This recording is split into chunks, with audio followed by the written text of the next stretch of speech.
Mohamed, karibu sana. Wanahabari, mashabiki wa Africans, wapenzi wa soka wa NBC, natamani kusikia kutoka kwako kwa niaba ya wachezaji wenzako maandalizi yenu kujumla kuelekea mchezo wa kesho dhidi ya Azam FC. Asante sana. Habari za asubuhi. Sisi kama wachezaji maandalizi yanaenda vizuri kabisa. Na leo tunafanya session yetu ya mwisho katika mchezo wa kesho. Tunatamani mchezo muhimu, mchezo mgumu, na wapinzani wagumu, lakini maandalizi ambayo tumeyafanya na hakika asilimia moja tunafanya vizuri na kupata alama. Sawa, nikaribishe maswali matano kwa mchezaji ambao wanacheza la ulinzi.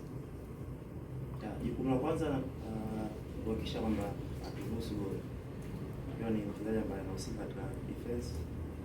Kama tuzungumze na wenzangu kuhakikisha kwamba ile clean sheet ambayo tulikuwa tunaitengeneza tuendeleze pia katika mchezo wa kesho.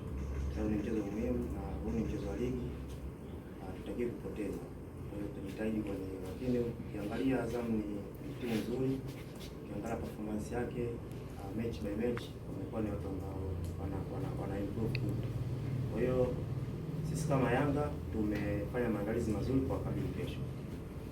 Vizuri na uzuri kwamba games zote zipo recorded na Azam TV. Kwa hiyo baadhi ya mechi wamepata kuziona hali inavyokuwa katika mechi husika. Kwa hiyo kazi ya walimu imekuwa ni rahisi kwa sababu ni kuelekeza tu baadhi ya vitu, lakini wao wenyewe pia wameweza kujionea. Lakini sisi kama wachezaji ambao tayari tushacheza hizo mechi pia tunawaambia wenzetu mazingira ya mechi jinsi yanavyokuwa na ugumu wa mechi. Kwa hiyo naamini itakuwa ni mchezo mzuri na wachezaji wapya pia naamini watafanya vizuri. Sawa, swali la tunatambua hilo. Kama nikasema kwamba Azam ana kikosi kizuri na uzuri wao tunaufahamu na madhaifu yao pia tunafahamu. Kwa hiyo itakuwa ni mchezo tafu sana. Na ukizingatia kwamba tunaenda katika huo mchezo tunatambua kwamba tayari tuna gap ambao tumewaacha wao na wapinzani wengine. Kwa hiyo ni mchezo ambao lazima tuhakikishe kwamba tunapata alama tatu ili tuendelee kutengeneza gap baina yetu na timu zingine. Kwa hiyo itakuwa ni mchezo muhimu sana kwetu sisi kuhakikisha kwamba tunapata matokeo ili tuendelee kutengeneza gap, tunahakikisha kwamba tunazidi kukaribia. Aina gani ya mechi? Nafikiri hilo jukumu ni la walimu kutuambia sisi aina gani ya mechi, lakini kuhakikishia kwamba itakuwa ni mechi nzuri.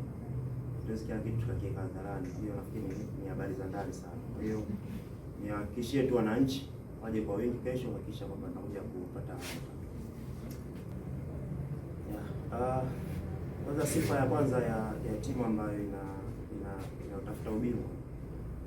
Kuna wakati unaweza usicheze mpira mzuri lakini ukapata alama tatu. Hiyo ndio sifa ambayo ya timu ambayo inatafuta ubingwa. Lakini nahakikishia kwamba wananchi kesho tutakuwa na mchezo mzuri sana. Na mchezo mzuri ambao utajumuisha na alama tatu. Kwa hiyo kikubwa sisi tumejiandaa. Tunafahamu uzuri wa Azam, tunafahamu madhaifu yao.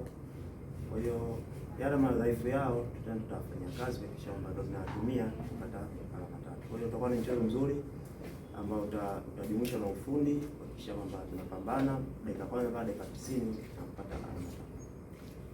Sawa. Nashukuru sana. Hakika heri kwa mchezo.